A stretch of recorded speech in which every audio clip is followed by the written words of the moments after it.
अस्सलामुअलैकुम वरहमतुल्लाहि वबरकातुह। मेरे सामने एक ऑटोमेटिक स्कूल बेल का एक सेटअप है, डिजिटल टाइमर है, जिसमें स्कूल का शेड्यूल सेट करते हैं, जिसमें लॉन्ग बेल्स होते हैं, शॉर्ट बेल्स होते हैं और रेसेस बेल्स होते हैं। तो ये सारा टाइम टेबल शेड्यूल कैसे सेट करना है, ये मैं आपको अभी बताता हूँ। मेरे सामने जैसा कि आप देख रहे हैं कि एक स्कूल टाइमर है,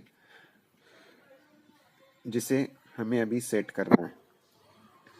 तो सबसे पहले अब ये स्कूल टाइमर ऑन है, तो मुझे एक टाइम टेबल दिया गया है स्कूल की तरफ से, तो उसे मुझे सेट करना है।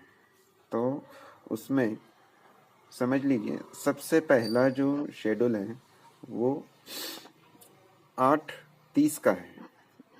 तो मुझे अभी, और जो लॉन्ग बेल